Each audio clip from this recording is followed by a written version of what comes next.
Innovation distinguishes between a leader and follower. He is leading the way in EdTech with bold ideas that are bridging gaps and building futures. With this, may I now request our next guest onto the stage, who's replacing textbooks with virtual experiences. Please put your hands together and welcome Naresh Vattikutti, Managing Director, Ekalasala.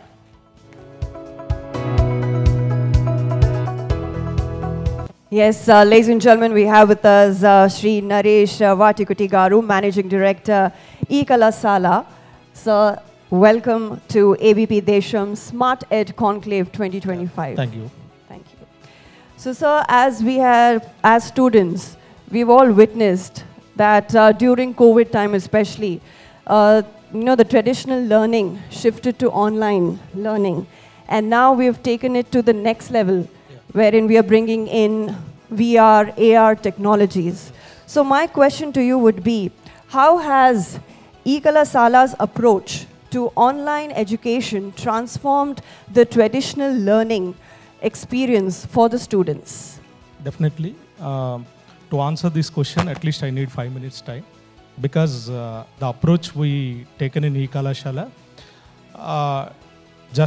we heard about in industry, we heard about industry 4.0, how the industry evaluates from 1.0 to 2.0, 2.0 to 3.0. Now we are in 4.0. So the first evaluation from 1.0 to 2.0, it took around 90 years. After that, 70 years. Now the last change took just 50 years. So the same way education also evaluate from, but no one has defined education 1.0, 2.0, but we defined, now we are in education 4.0. So our approach is the way we learn things when you are a student and after finishing. So we want to bring, the concept of Ekalasala is bringing all the needs of a student at one place. The way we need to learn academic, the way we need to learn competitive, the way we need to learn skill, they are not same. People think all these three are same. I'll explain with a simple example. I think everyone, with a simple example, why I say everyone should understand. So in 10th class, most of we attempt one question in mathematics, inverse of a matrix. If you want to find inverse of a matrix, we have a 5 steps. First determinant, then adjoint, coefficient, at j by dot a will give you inverse of a matrix.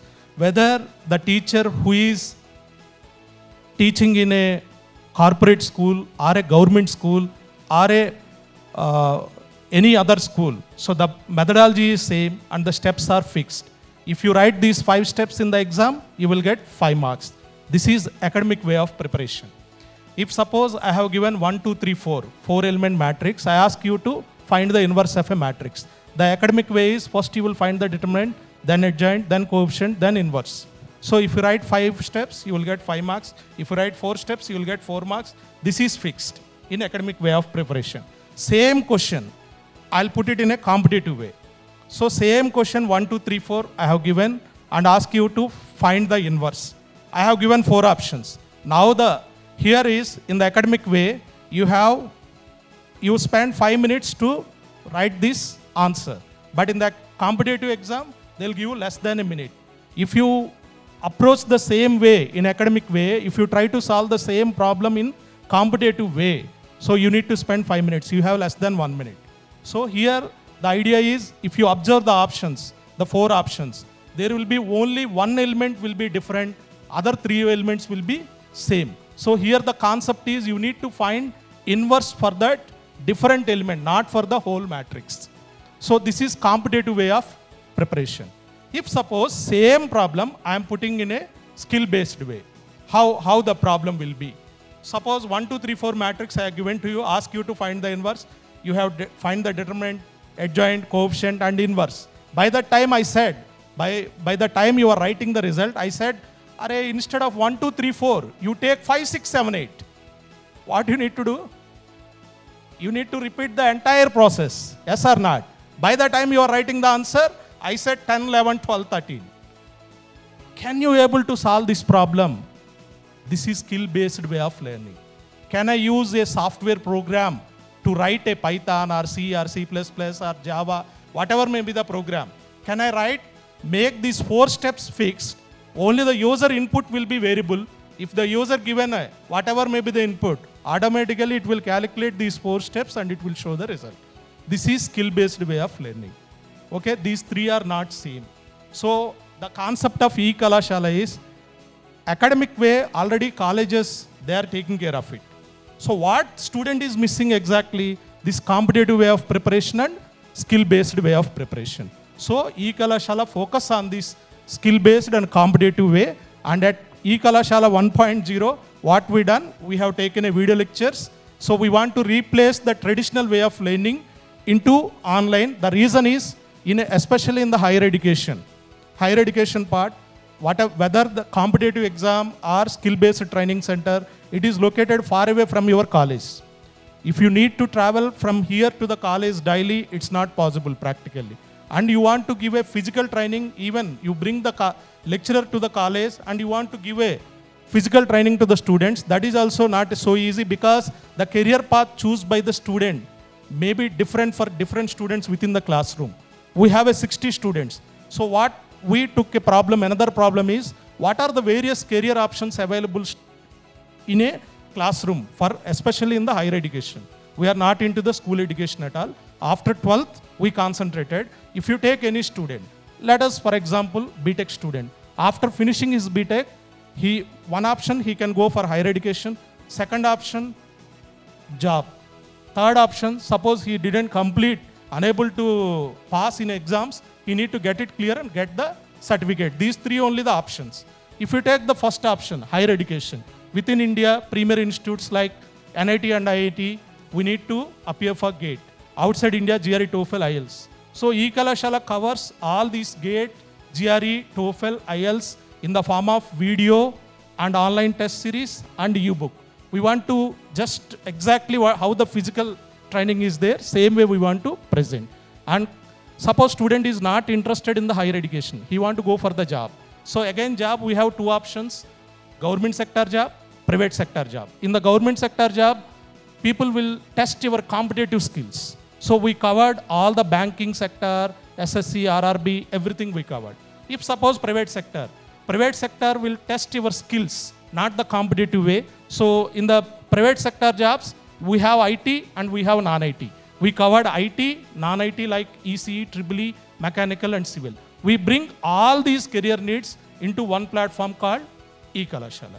So that's how our journey starts. And at Ekalasala 1.0, just like a traditional teaching, so we also come up and replaces the traditional way of learning into online education. And we have nearly 3,500 hours of video lectures on our platform, especially on higher education. So this is Ekalasala journey. Thank you, sir, for explaining so beautifully what Ekalasala is all about. Sir, now that you have told us about, how you have made the modules, like you said, 1.0, 2.0, moving towards 4.0 as well.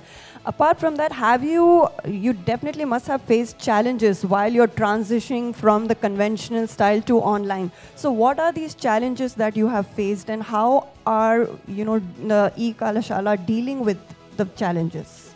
The first challenge we faced, lot of resistance from the people. When we say video, people feel, so no, it cannot replace a lecturer with a video. So this is the first resistance we got. And when we say video, people will immediately compare with YouTube. How Ekalasala different from YouTube? How Ekalasala different from any online platform like Udemy, edX, or any other platform? So then we come back and we rework, and what are the real challenges we are facing in the market when we approach the market. We work it out. When we make the curriculum, we keep it in mind 2 points. One, if you take a YouTube, you can get any technology or any video on YouTube. But the difficulty is, the guy who is teaching on YouTube, he teaches what he knows. He won't teach what you want. You got my point? He will teach what he knows. So here, that we understand. So our audience is BTech or degree students, and we assume their knowledge is zero.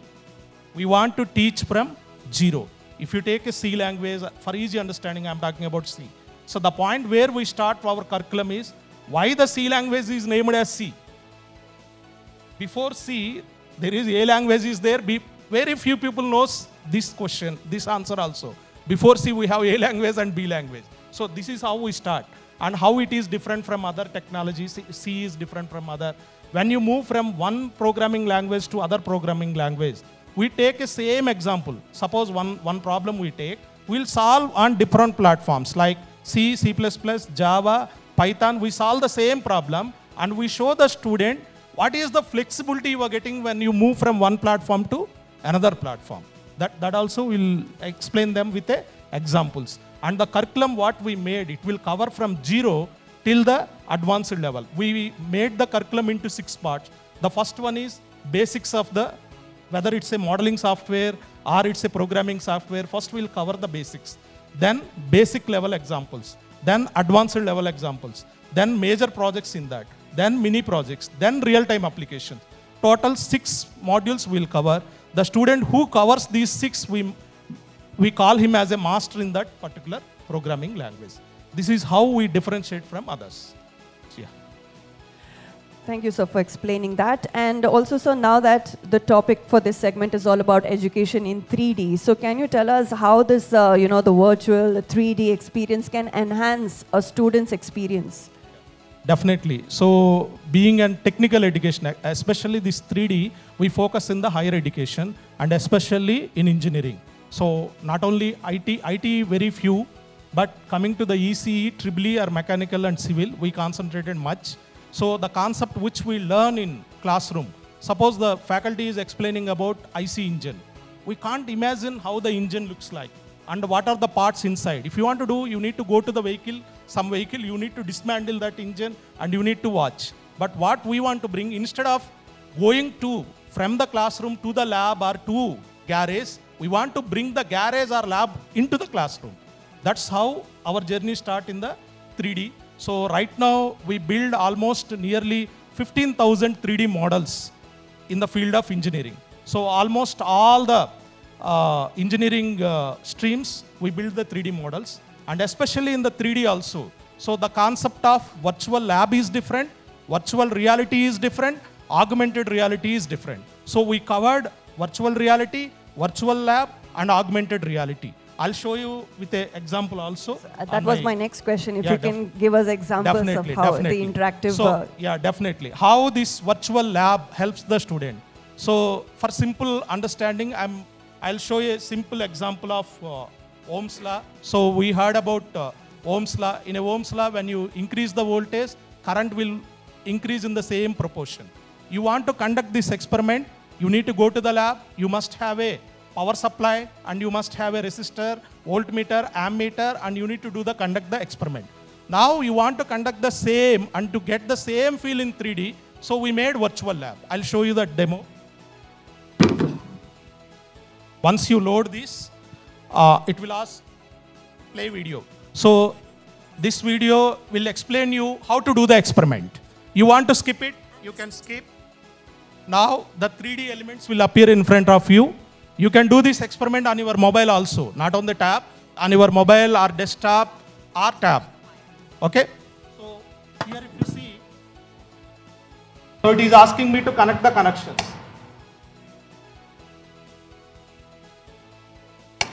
How to connect, I already shown in the video. Excellent. So the connection if you is connect correct. properly, it will say Attach excellent, the you next wire now. correct properly. If you have done wrong connection, it will advise you this is wrong connection. You need to connect back again. So you can connect all the connections here and you can do the experiment also.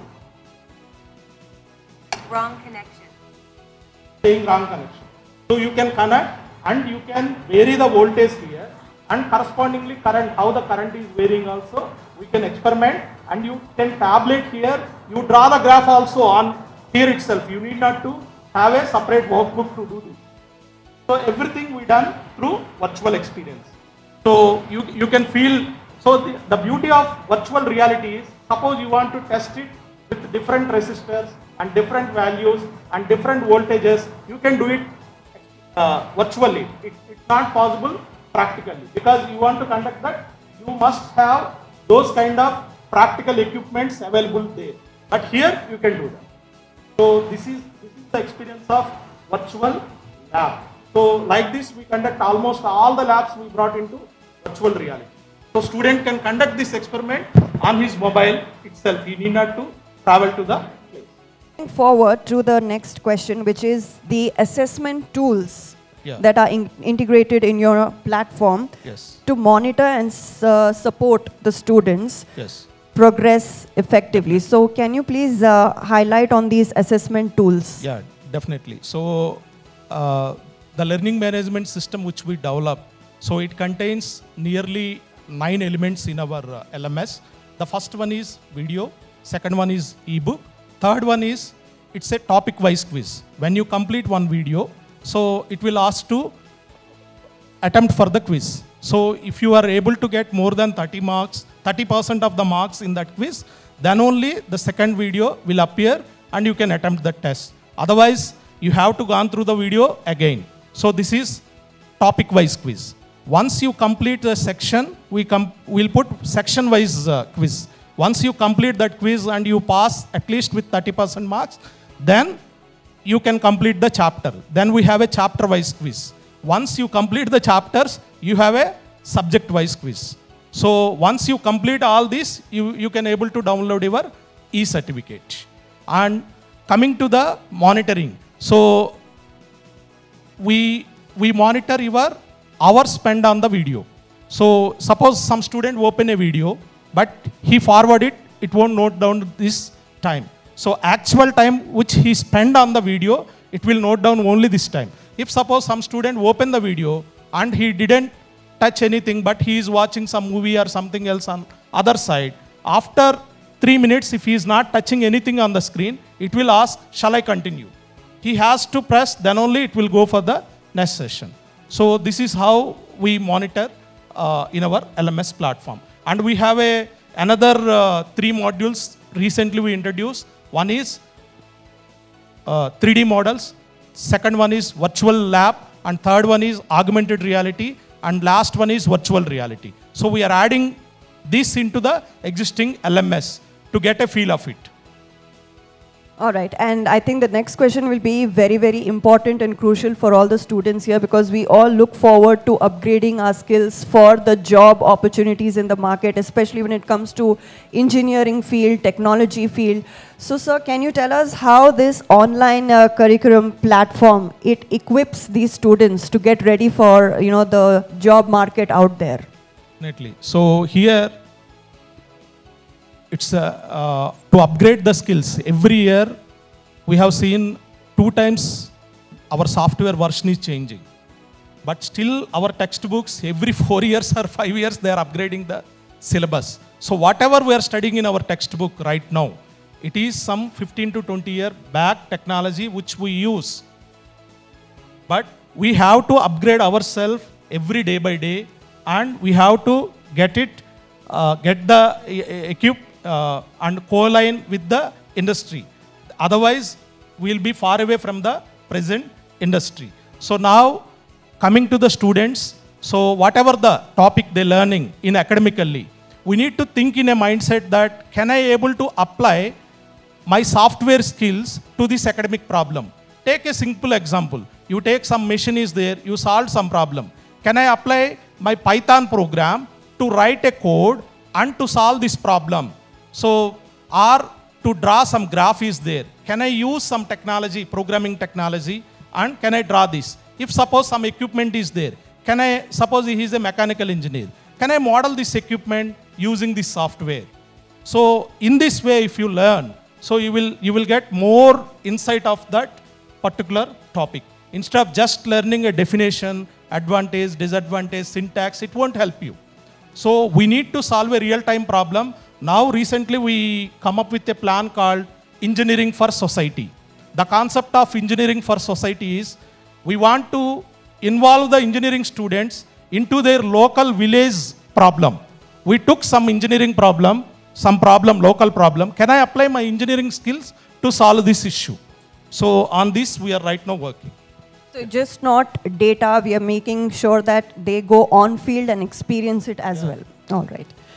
And with that, now we're coming to the very important aspect of VR, AR technologies, sir. So can you tell us how these technologies being integrated into mainstream education to replace the conventional textbooks? Definitely. So now I'll show you augmented reality. So now the textbooks, suppose you are studying about IC engine or battery. So we'll give a QR scanner code there. If you scan it, it will appear in front of you. So I'll show you this. And my dear friends, in the meantime, keep your questions ready, because once the session is through, please feel free to post your questions, queries. Yes, sir, here will answer.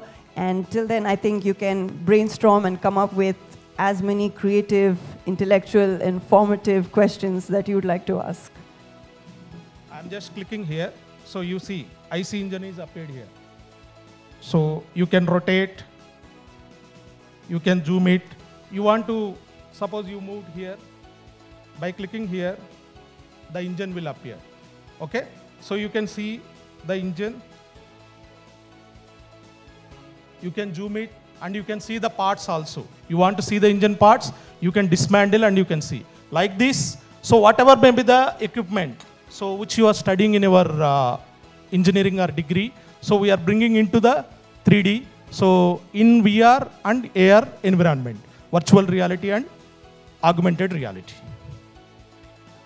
So, sir, when the students are wearing these headphones, VR headphones, how will the teacher on the screen come to know whether they are actually listening, learning, or they are playing some virtual games there? So there is one disadvantage. Yeah. That's why what we done is we connected whatever the VR device we wear, we connected to the projector in Wi-Fi. So whatever he is doing inside, it will be visible to the outside students. So he can't cheat us. So this is what we done. So everything that the student is listening is what even the teacher would get to know, the faculty would know. By wearing VR kit, inside it will instruct you. So you can click on the any two buttons, one on the solid model, another on the parts. You can, by clicking the parts, the engine will dismantle. You can touch each part and you will get a feel of it. Even you want to do some screwing also, that's we are working on. So you can dismantle and again reassemble the engine. Right now we are working on that. So this is how it look like inside a VR, virtual reality environment. So student will really feel it's a lab environment. You are standing here, by wearing this kit, you feel you are sitting in a lab, so engine lab, and you are connecting really. So previously we used this VR technology for the gaming. What we thought is we want to bring that into the education. That's how our journey starts. That was indeed my next question, sir, about the virtual labs. So thank you so much for sharing the insights with us. Now, finally, the last question, sir. Now that we have noticed that there is so much of dependence on technology, so can you tell us that if there is any risk of over-dependence on immersive tech, and how we can balance the traditional style and the virtual methods effectively? Excellent question, ma'am. Because we should teach the student this point first. Technology is very advanced, but we should learn from the basic. We should not miss our basics. If suppose you are writing one program, what people will do, they will use lot of existing commands, inside commands. Suppose determinant is there. People will use directly DET command. DET command is there, it will automatically find the determinant. The way we teach them is, don't use any inbuilt functions. You write the program line by line, then you learn. You can use the technology when you are working in the industry, not in the academic institute. So when they are as a student, what I always suggest them is write from the scratch. Then you will learn lot of things. So our student journey will also start when he starts thinking. When he will think, when he has a problem. So that problem has to be given by a good professor. So luckily, being an IITian, graduate from IIT Bombay. My professor has given a very good problem. When you have a good problem, if you solve it, it will become a good solution. Definitely. So the problem which has given to me, my professor, it's related to washing machine. So the problem which he explained, the way is, he called to his cabin, okay, I am taking you under me for the project. So the project I am giving to you is, right now we have two kinds of washing machines. One is front loaded, another is top loaded. So in the top loaded or front loaded washing machine, what they'll do, they'll use a small motor, and to the motor they will connect one belt. So the belt will be connected to the tub. So tub side the radius is very high, on the motor shaft side the radius is very small. Inner rotor motor is used and the machine is transferring the energy. Here in this belt, nearly 30% of energy is losing. Can you find a solution for this problem? Then we come up with a solution called outer rotor machine. Normally motor, the rotor will rotate inside. What we make? We made rotor outside, stator inside, and we attach this rotor to the tub directly. So there is no energy loss at all. So this is how we come up, and I got a patent also. That patent Crompton Greaves has purchased from IIT Bombay. Yeah. We should clap to that, ladies and gentlemen. Indeed, that was a very an intelligent idea. And thank you so much, sir, for joining us here today. And thank you once again for sharing your valuable thoughts with us. And now I would keep the floor open for the audience here for any question answers. Like I said, if you the topic has been so interesting. It's all about AR, VR. You know, this is the next gen. This is all about AI. So anybody who would like to post any queries, questions regarding online education with AR, VR technologies, please feel free to post your questions. Yes. We have, can we please offer him a mic?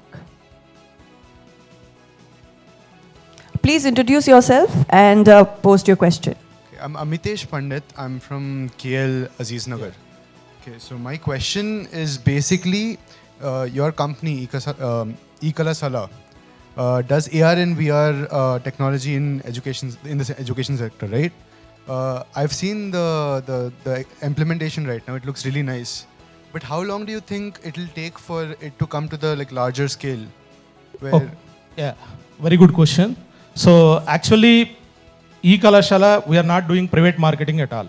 Okay. We are working only with the government.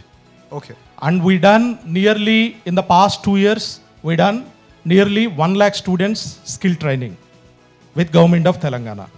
So we are right now, we are planning to work only with the governments, and in the next upcoming project, right now we are working on skill lab. So we have a college to teach you academics. You don't have a separate department to teach you about your career, like competitive skills or skill trainings. Okay. Now Ekalasala is coming up with a plan called Skill Lab. So in the next upcoming 1 year, you will see skill labs in the colleges.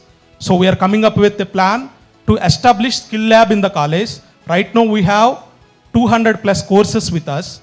We want to give all the course access to the student until unless you attempt. You will go to a shop to buy a shirt. You will try at least 10 shirts before buying one, right? For just 1,000 rupees shirt, you are trying 10 times.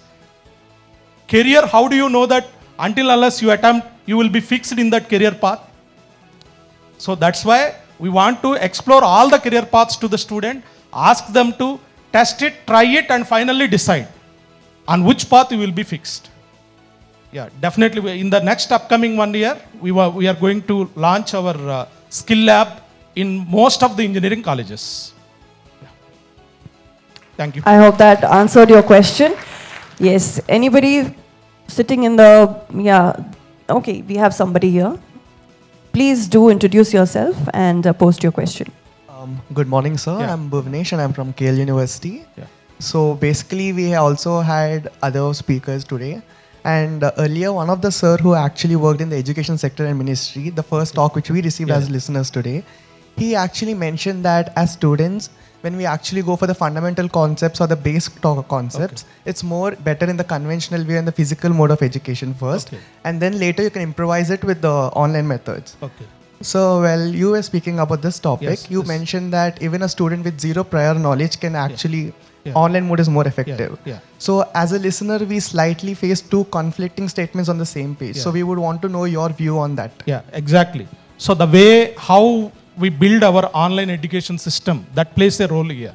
Suppose if the same way you want to go to the YouTube and you try to learn it, I told you already, on YouTube, if I know some technology, I'll post a video, but I don't know the end user requirement. I'll post that video. Whether it's useful for you or not, I don't know.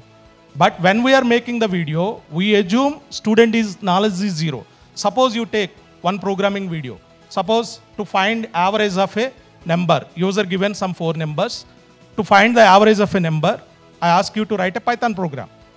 You go to YouTube, you will find some videos. After watching our video, when you start the video, first we'll define the statement, problem statement, what exactly the problem statement.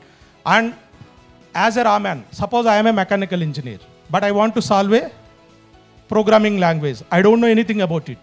But on paper, I can solve this problem. But on program, I can't. So the approach what we use is, first you solve on the paper. What we'll do, first the step we have written, accept the input from the user. This is the first step, right? Second step, we need to add all the 4 numbers. Third step, we need to divide by number of numbers you entered. And fifth step, display the result. These are the 5 steps you know. As any engineer can write these. Now our approach is, what is the programming syntax I need to use to accept the input from the user? We link in this way. You got my point? And the second point, third step, fourth step. So the program may be 50 lines, 100 lines or 1000 lines. The way of teaching is same. So we are very confident after watching the programming video or modeling video, you can able to solve the same problem or same model on your PC without anybody help. Because of this approach, we told you that this is best way. And another thing, as a lecturer, when you go to a college, so their more concentration is on the academics, not on the skill or competitive. So here our approach is, I told you already, any course you take, we will teach in 6 different modules. Basics, basic level, advanced level, mini, major, and real-time applications. You know what we done in the basics? We took in engineering, we have nearly 3,000 plus colleges in pan-India. Different universities we have. We took all their lab curriculums and how many repeated programs, most repeated programs are there and most difficult programs, that we keep it as our first basic curriculum. You got my point? So this is our basic. And next, advanced, then mini, then major. So whatever may be the problem, the approach which we followed is, from the scratch, we teach them. So you won't get, we feel, so what is the students, when we are teaching this concept, what kind of question student will get and where he will struggle. So we work it out on that, and based on that only we developed our approach, way of teaching. So that's why we are confidently saying that after watching our video, definitely you can able to solve the same problem on your PC. Yeah, thank you. Thank you so much. I guess with that we can wrap up this wonderful session. So thank you so much once again, sir, for joining us. Thank you, sir. May I request Vidya Ma'am, Regional Sales Head, Digital South ABP Network, to kindly join us on stage and felicitate Mr. Naresh Vattikutti.